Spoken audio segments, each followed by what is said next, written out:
very much. I welcome all who stand for common efforts, and I promise, being really united, we can guarantee fair peace for all nations. What's more, unity can prevent wars. Ladies and gentlemen, Mr. Secretary General, Mr. President, fellow leaders, this call so many wars, but not as active defender against the aggressions. In many cases, the fear of war, the final war, was the loudest here, the war after which no one would gather in the General Assembly Hall again. The Third World War was seen as a nuclear war, a conflict between states on the highway to nukes. Other wars seemed less scary compared to a threat of the so-called great powers firing their nuclear stockpiles. So the 20th century taught the world to restrain from the use of the weapons of mass destruction, not to deploy, not to proliferate, not to threaten with, and not to test, but to promote a complete nuclear disarmament. Frankly, this is a good strategy, but it should not be the only strategy to protect the world from the final war. Ukraine gave up its third largest nuclear arsenal. The world then decided Russia should become a keeper of such power. Yet history shows it was Russia who deserved nuclear disarmament the most back in 1990s. And Russia deserves it now. Terrorists have no right to hold nuclear weapons. No right. But truly, not the nukes are the scariest now. While nukes remain in place, the mass destruction is gaining its momentum. The aggressor is weaponizing many other things, and those things are used not only against our country, but against all of yours as well. Fellow leaders, there are many conventions that restrict weapons, but there are no real restrictions on weaponization. First, let me give you an example. The food. Since the start of the full-scale war, the Ukrainian ports in the Black and Azov seas have been blocked by Russia. Until now, our ports on the Danube River remain the target for missiles and drones. And it is a clear Russia's attempt to weaponize the food shortage on the global market in exchange for recognition for some, if not all, of the captured territories. Russia is launching the food prices as weapons. The impact spans from the Atlantic coast of Africa to the Southeast Asia, and this is the threat scale. And I would like to thank those leaders who supported our Black Sea Grain Initiative and program Grain from Ukraine. Thank you so much.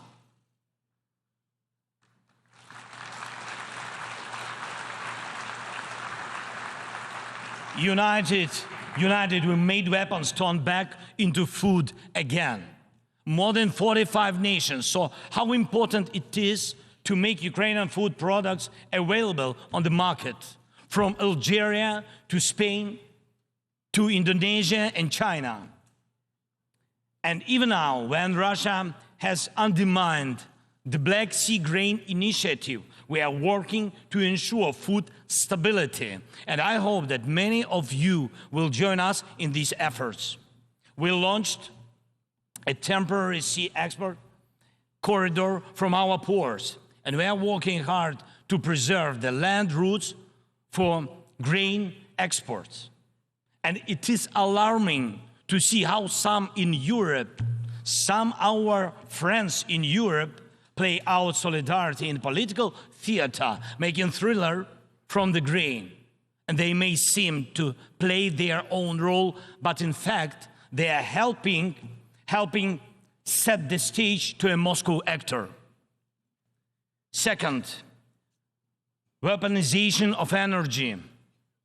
Many times the world has witnessed Russia using energy as a weapon. Kremlin weaponized oil and gas to weaken the leaders of other countries when they came to the Red Square. And now this threat is even greater. Russia is weaponizing nuclear energy. Not only it is spreading its unreliable nuclear power plant construction technologies, but it is also turning other countries' power plants into real dirty bombs. Look, please, what Russia did to our Zaporizhia power plant. Shelled it, occupied it, and now blackmails others with radiation leaks. Is there any sense to reduce nuclear weapons when Russia is weaponizing nuclear power plants? Scary question. The global security architecture offers no response or protection against such a treacherous radiation threat, and there is no accountability for radiation blackmailers so far. The third example is children. Children. Unfortunately, various terrorist groups abduct children to put pressure on their families and societies. But never before the mass kidnapping and deportation would become a part of the government policy. Not until now. We know the names of tens of thousands of children and have evidence on hundreds of thousands of others kidnapped by Russia in the occupied territories of Ukraine and later deported.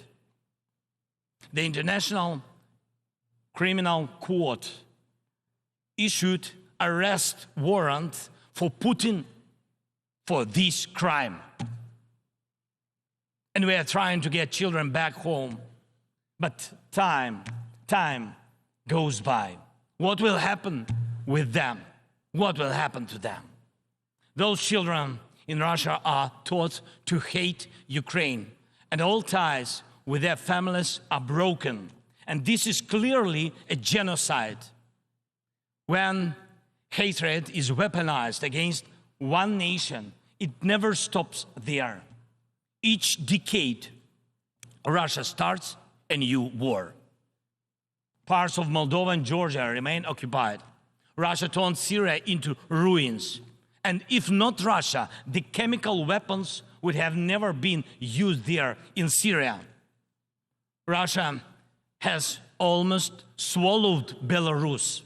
It is obviously threatening Kazakhstan and other Baltic states. And the goal of the present war against Ukraine is to turn our land, our people, our lives, our resources into a weapon against you, against the international rules-based order. Many seats in the General Assembly Hall may become empty if Russia succeeds with its treachery and aggression. Ladies and gentlemen, the aggressor scatters deaths and brings ruins even without nukes, but the outcomes are alike.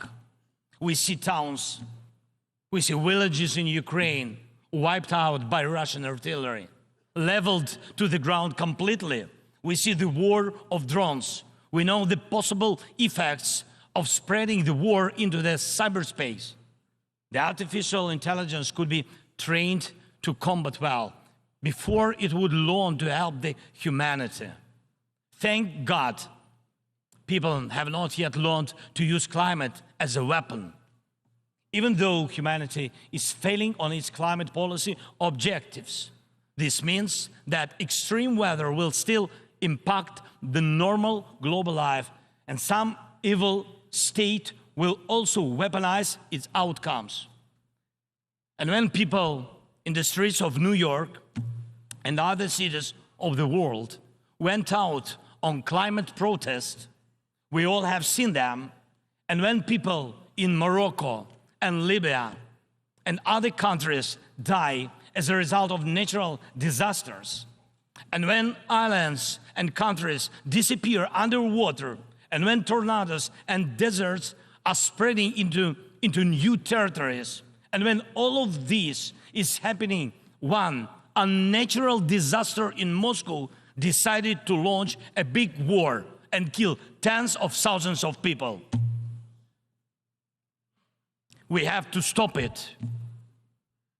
We must act united to defeat the aggressor and focus all our capabilities and energy on addressing these challenges. As nukes are restrained, likewise the aggressor must be restrained, and all his tools and methods of war. Each war now can become final, but it takes our unity to make sure that aggression will not break in again. And it is not a dialogue between the so-called great powers somewhere behind the closed doors that can guarantee us all the new wars era, but open war of all nations for peace. Last year, I presented the outlines of the Ukrainian peace formula at the UN General Assembly. Later, in Indonesia, I presented the full formula. And over the past year, the peace formula became the basis to update the existing security architecture. Now we can bring back to life the UN Charter and guarantee the full power for the rules-based world order. And tomorrow, I will present the details at a special meeting of the UN Security Council. The main thing is that it is not only about Ukraine. More than 140 states and international organizations have supported the Ukrainian peace formula fully or in part. The Ukrainian peace formula is becoming global. Its points offer solutions and steps that will stop all forms of weaponization that Russia used against Ukraine and other countries and may be used by other aggressors. Look, for the first time in modern history, we have a real chance to end the aggression on the terms of the nation which was attacked. And this is a real chance for every nation to ensure that aggression against your state, if it happens, God forbid, will end, not because your land will be divided and you will be forced to submit to military or political pressure, but because your territory and sovereignty will be fully restored. We launched the format of meetings between national security advisors and diplomatic representatives. Important talks and consultations were held in Hiroshima, in Copenhagen, and in Jeddah on the implementation of the peace formula. And we are preparing a global peace summit. And please, I invite all of you who do not tolerate any aggression to jointly prepare the summit. And I am aware of the attempts to make some shady dealings behind the scenes. Evil cannot be trusted. Ask Prigozhin if one bets on Putin's promises. Please hear me. Let unity decide everything openly. While Russia is pushing the world to the final war, Ukraine is doing everything to ensure that after Russian aggression, no one in the world will dare to attack any nation. Weaponization must be restrained. War crimes must be punished. Deported people must come back home, and the occupier must return to their own land. We must be united to make it, and we'll do it. Slava Ukraini!